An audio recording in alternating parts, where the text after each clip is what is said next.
Hello,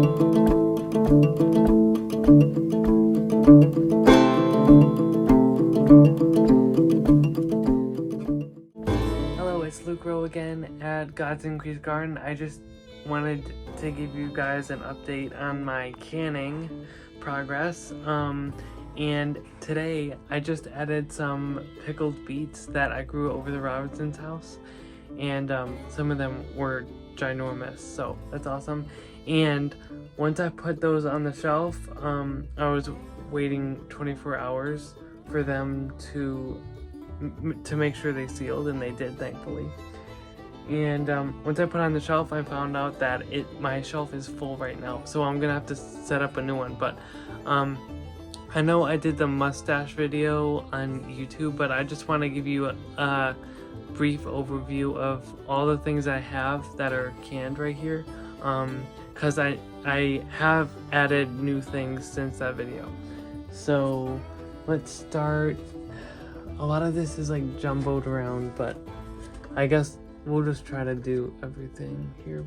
I guess I'll just go shelf by shelf, but here's pine straw jam. See, this is the June 24th I was talking about. Pine straw jam, I described it on the other video as well. It means pineapple and strawberry jam. The pineapple and strawberries were, I bought them. So initially I just wanted to get the hang of it before I used my own like cucumbers and tomatoes. I just wanted to get the hang of water bathing before I use it on the real thing. So yeah, and this is store-bought as well, cucumbers. This is June 29th. So, and these are not pickling cucumbers. I think they're like Market More or one of those kinds, because they're green. I think that's it for that box. And then this is store-bought pineapple, just cubed. So sorry about the lighting, it's kind of weird. But yeah, this is June 30th. This is still store-bought, so it's awesome. So that's all of that. And then we have, I was getting into making jam out of dried fruit. I found this almost 2.5 to 3 minute video on YouTube, and this lady was making raisin jam, and I'm like, raisin jam? That doesn't make any sense. I've heard of grape jam, but not raisin jam. So basically they rehydrate it, strain it twice, and then with that juice they boil it down till it's thick. So that's what I did. I used raisin jam.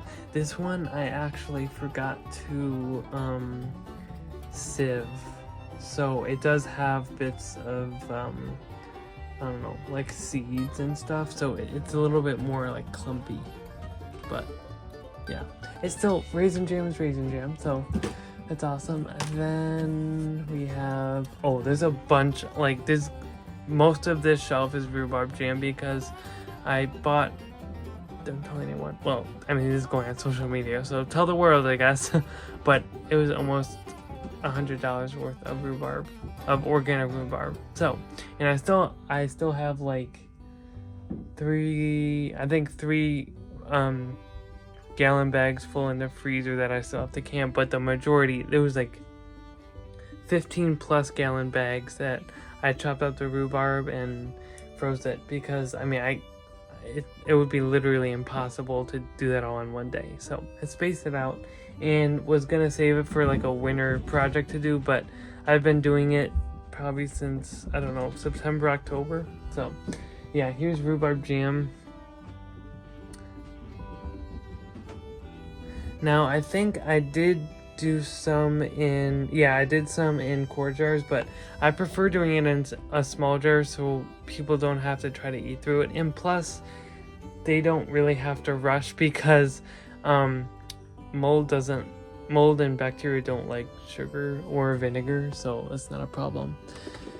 And then I think this is all rhubarb jam up there, so that shelf is done.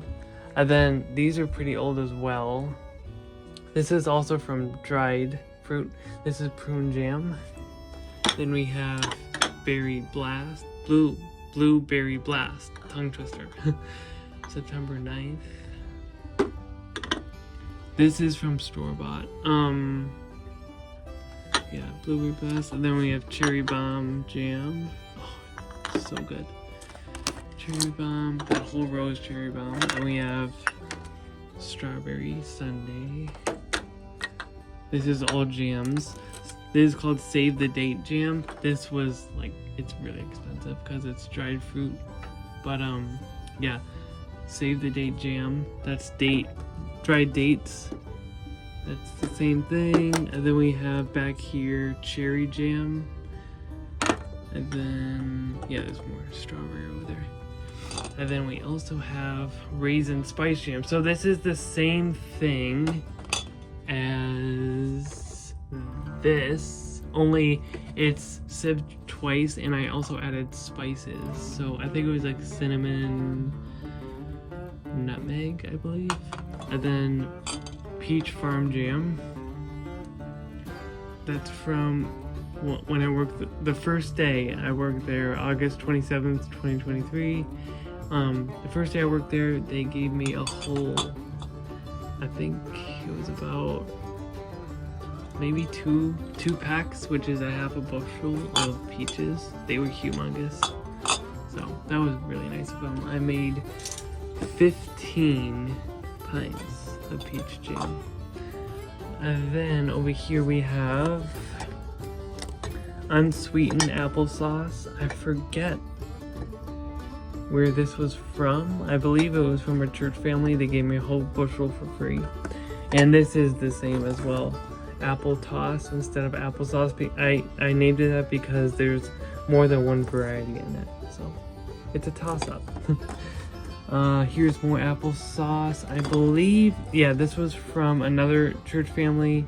Thank you guys so much. It turned out really well. And then depending on your apple variety, it's going to be a different color. So yeah, these are both applesauce, but they just look different because, I mean, this one's mixed anyway, but yeah, love that color. We also have mango spread.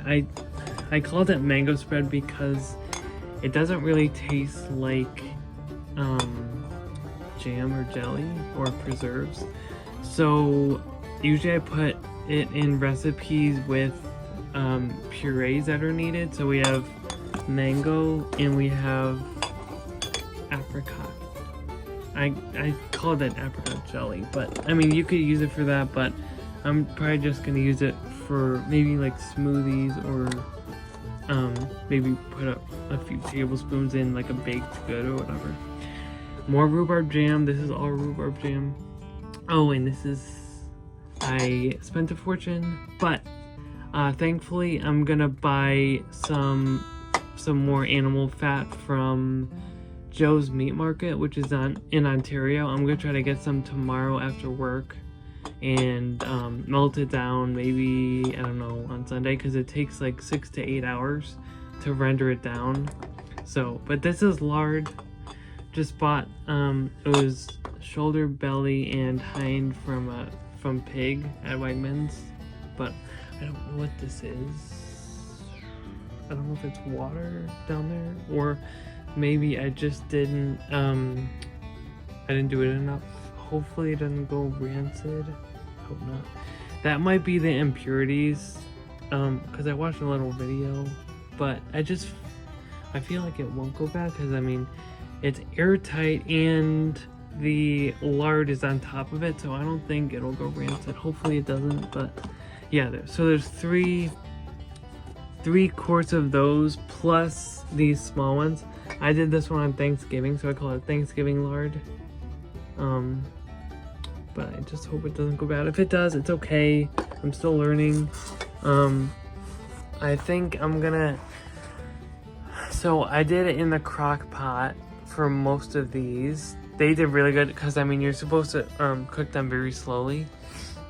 So I think that was good. I did do a Dutch oven on the stove. That did pretty good, but it did start sticking, so I think I did it too high. next time, I watched a video on how to make tallow, and he recommended, he recommended first doing the slow cooker. That's the best thing because it doesn't do anything too high. You don't want to do anything past 225 degrees Fahrenheit.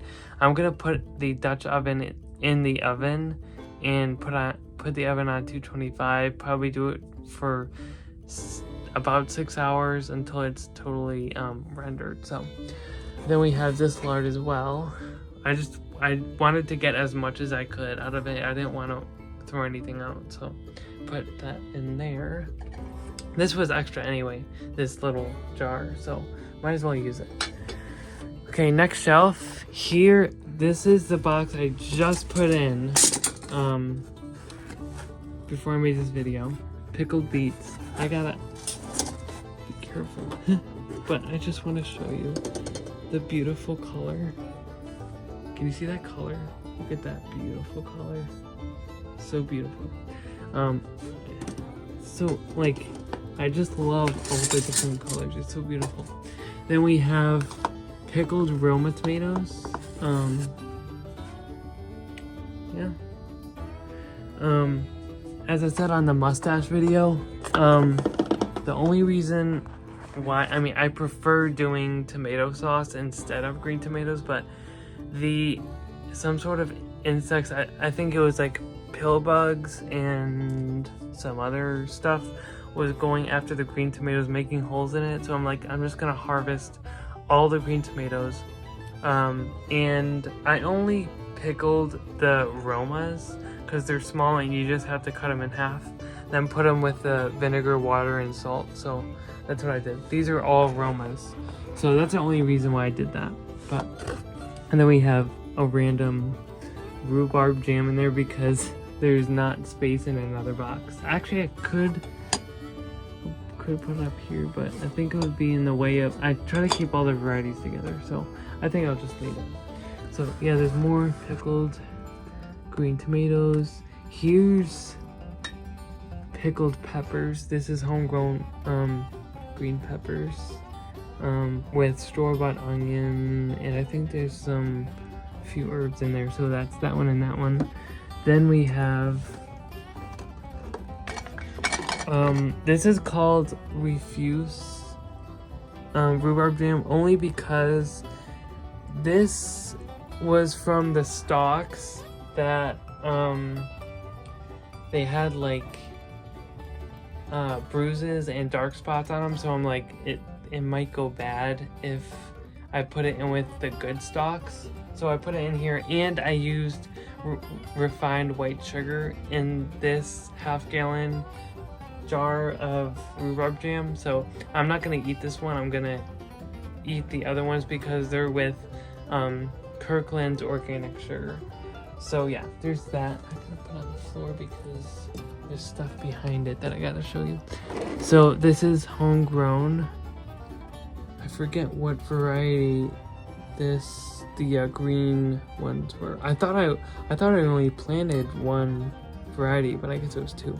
And then we have the salt and pepper cucumbers in there that are probably pickled by now because it only takes like a month. But yeah, so we got a big jar right here. One I think it was one of the half gallons that did go bad. But that's how canning is. You just have to learn. And then we have extra pickling brine. Again, I didn't want to waste anything, so that'll be for the next time I pickle them. Okay, let's put this up here. You just got to be careful because you don't want to hit the lid or else it might open. Okay, that shelf is done. Then we have a bunch of, let's see if this is, yeah, tomato juice. This is half, so these are all half gallons, so 1, 2, 3 gallons, 3.5. Oh, this is not juice, this is ketchup. So 3 gallons of tomato juice. That was easy, and I was really busy. So this is so easy because you just blend up the tomatoes and you cook them until they're steaming hot. Then you I think I hot packed them. I'm pretty sure I packed them, but anyway, it was just easy because you're not bothering with all the, you know, onions and peppers and stirring it for hours, you know.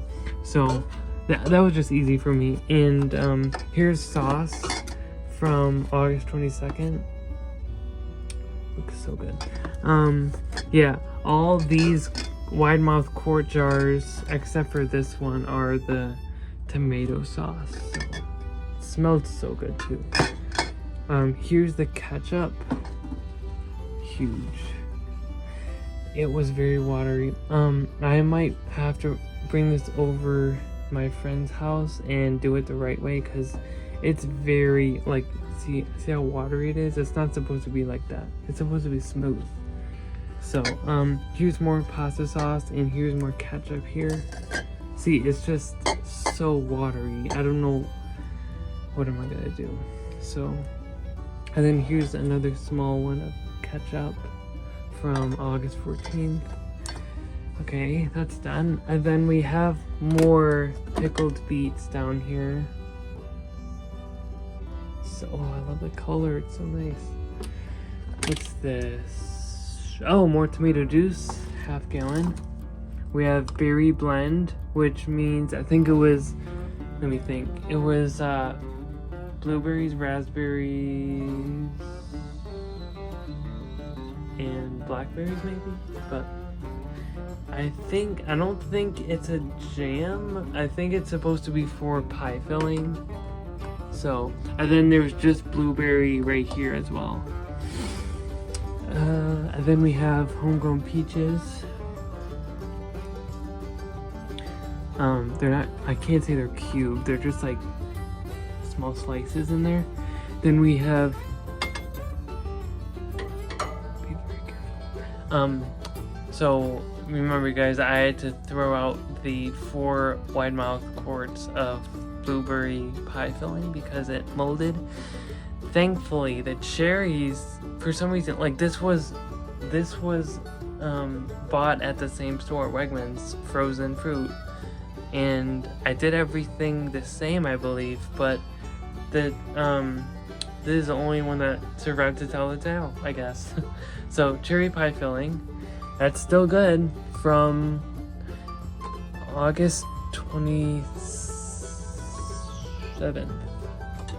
So that's still good. I'm so glad. Then yeah, there's 4 more quarts of cherry pie filling, and then we have apple pie filling. I was telling a friend, like, she bought a bunch of apples, like, I don't know, it was like 3 or 4 bushels at my apple farm job. I was actually there when they bought it. It was pretty cool to see them. And anyway, I was telling her about, we had a small discussion about the apple pie filling. It's literally so easy, cause like, okay, so the crust, usually you make a two rounds of 9-inch pie crust, and basically just make the crust, dump this in, and you're done. Like, that's it. It's so easy. It makes it so easy.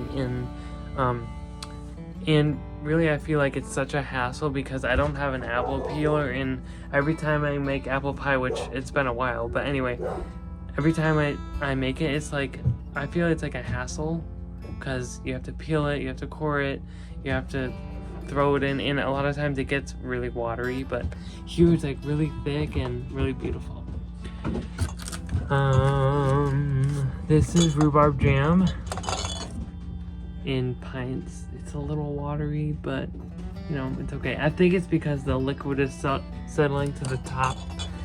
And then I have no idea where we got this from, but it holds very snugly 12 quart size jars. So there's rhubarb in here from only a few days ago, about a week ago, actually exactly a week ago. It's from 11/20/23, and it's 11/27/23 today.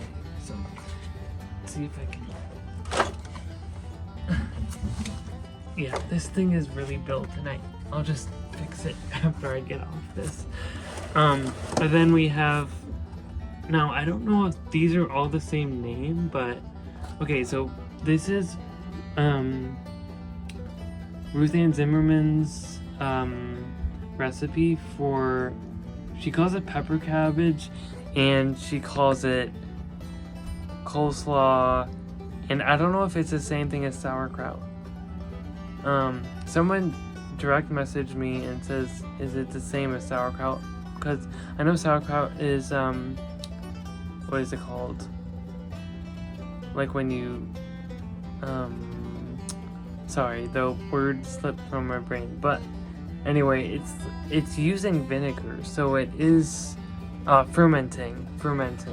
That's the word.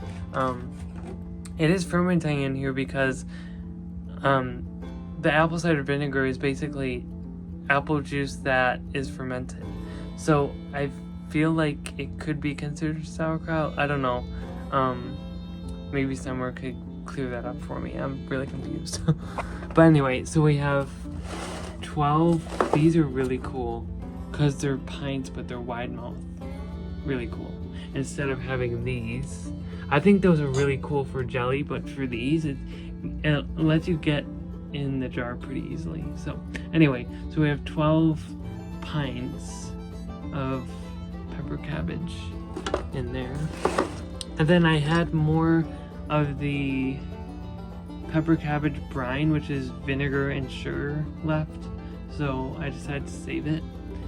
Then in here, we have a random tomato juice in here. And then 3 more quart-sized jars of pepper cabbage from the 23rd of November. So I believe that's everything. Yeah, then here's where I put all my lids. 1, 2, 3, 4, 5. It's crazy. Like, these are literally, I can't even fit one more on there. It's crazy. Well, thanks for your patience and watching this video. I really appreciate it. Guys, I know you probably don't have a lot of space, but even if you just do a little canning, it's skills for life, really, because I'm learning so much, and it's like, I'm hooked now. It's gonna be awesome, and I will update you guys when I finish doing the tallow. I don't know when I'm gonna do it, probably Sunday, like I said, but it's gonna be so cool. Maybe I'll make like a small clip of me making it, we'll see. But anyway, you guys have a great day, and happy, well, I guess I could say, well, it's not Thanksgiving anymore, and it's not really close to Christmas, so I guess I'll just say happy